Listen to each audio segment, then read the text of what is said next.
Salam sejahtera tuan-tuan dan puan-puan yang dihormati sekalian. Bersatu, main bola, tak lihat tiang gol. Memang lucu sikit lah. Tapi kadang-kadang ini berlaku dalam politik. Nak cuba kenakan orang tapi terjaring gol sendiri. Kesian jugalah, kadang-kadang memang terjadi. Janganlah sampai nak kenakan orang, kena muka sendiri. Bersatu hari ini sedang diuji dengan kebersatuannya sendiri.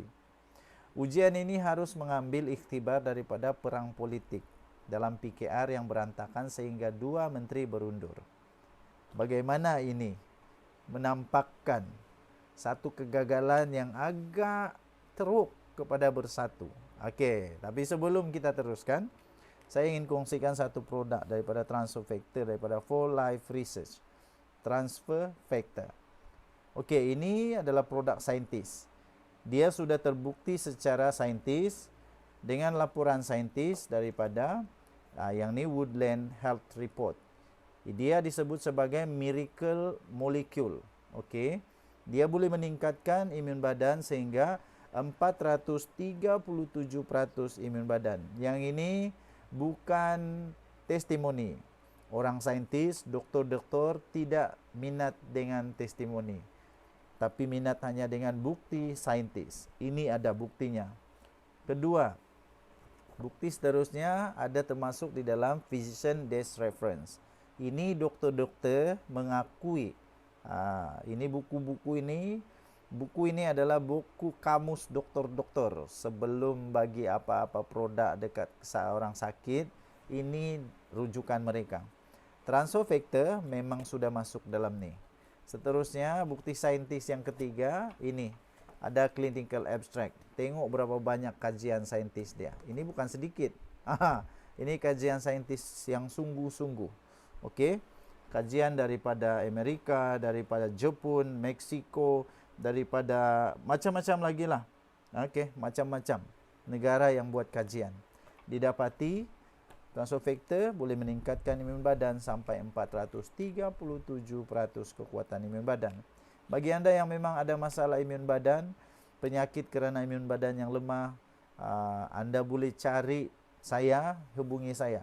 Bagi anda yang memang ada masalah sudah kencing manis, darah tinggi, 3 serangkai, gout, kanser, autoimun, lupus, badan lemah, dan macam-macam, batin lemah, bolehlah kita usahakan dengan memakan transfer factor. Okey, baik, kita teruskan. Dalam isu bersatu, jangan lupa nasihat Melayu. Tarik rambut dalam tepung, rambut tak putus, tepung tak berselerak. Cakap memang mudah, tapi realitinya mungkin tak semudah itu. Namun di sebalik segala kesukaran pasti ada jalan. Dan bersatu boleh melakukannya. Apa masalah utama di sini? Kisahnya bermula selepas PRU 15, di mana Perikatan Nasional dilihat lesu, lemah dan tumpul. Kelemahan ini bukan saja ekoran kesilapan strategi dalaman pembentukan kerajaan, tetapi kerana pelbagai tekanan dan pendakwaan kes di mahkamah. Dalam Perikatan Nasional, suka atau tidak, tiang serinya adalah bersatu. Walaupun kerusi yang dimenangi lebih kecil berbanding PAS. Kenapa bersatu tiang serinya? Kerana faktor bersejarah dan legasi politik. Apa punca kelemahan bersatu? Seperti juga naratif dalam pasca PRU 15, kepimpinan utama bersatu kini mengalami demam dan ia menular dalam keseluruhan organisasi. Demam ini juga berpunca daripada kelelahan menghadapi tekanan politik yang silih berganti. Ini suasana normal dalam dunia politik sebenarnya. Tapi kalau kita samakan ini dengan sukan bola sepak, apabila kapten pasukan tercedera atau pancit, maka seharusnya masalah ini diurus dengan mudah, iaitu dengan membawa masuk pemain gantian. Bukannya kapten berpura-pura cergas. Penukaran pemain ini penting untuk memastikan pasukan terus mampu bersaing, melawan, membentes, menggelecek, menendang, mengumpan bola, bertahan dan menyerang. Tanpa ada semua aksi ini, mana mungkin gol dapat dijaringkan? Dalam bola sepak, kelebihan gol adalah pemenangan. Oleh itu keputusannya sudah ada, tapi ia tidak dilakukan. Apakah Bersatu mau menunggu waktu kecederaan untuk membawa masuk super sub? Jika itu strateginya, apakah cukup masa?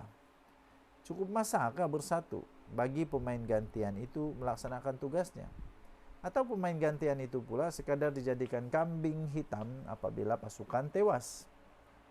Winston Churchill terkenal kerana kemampuannya mengurus dan memimpin negara ketika Perang Dunia Kedua. Tetapi Churchill dilihat tidak mampu memimpin negara ketika perang ekonomi hingga dia tewas dalam pilihan raya. Begitulah sejarah memberitahu kita tentang peranan seseorang pemimpin dalam satu-satu keadaan. Begitu juga dengan Muhyiddin Yassin, yang secara kebetulan menjadi Perdana Menteri ketika gawat COVID-19. Ketika itu dia dilihat berjaya mengurus keadaan dengan baik. Namun itu ketika dia berkuasa sebagai Perdana Menteri, bukan sebagai pembangkang. Keadaannya berbeza pada hari ini. Kini tuan-tuan dan puan-puan, apabila tidak lagi berkuasa, Muhyiddin nampaknya dilihat tidak mampu menjadi pemimpin pembangkang yang jitu dan garang. Sebaliknya, dia dilihat terus bernostalgia seolah-olah masih menjadi Perdana Menteri.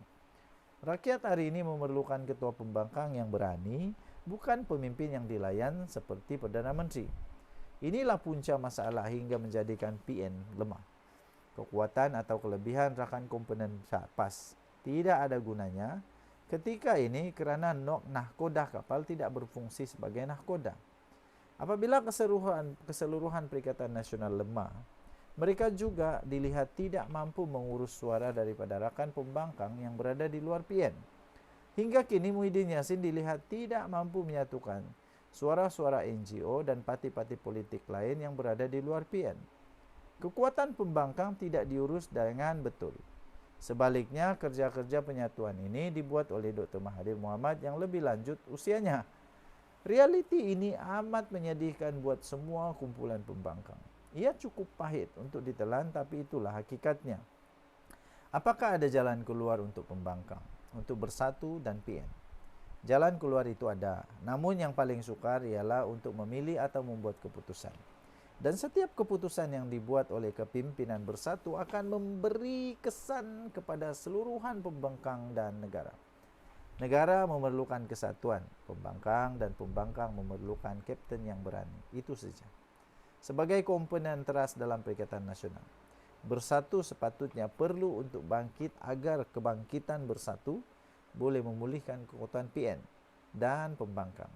Jika tidak, pasukan ini akan bermain bola tanpa mampu melihat di mana tiang golnya. Oke. Tinggalkan komen Anda. Bye-bye.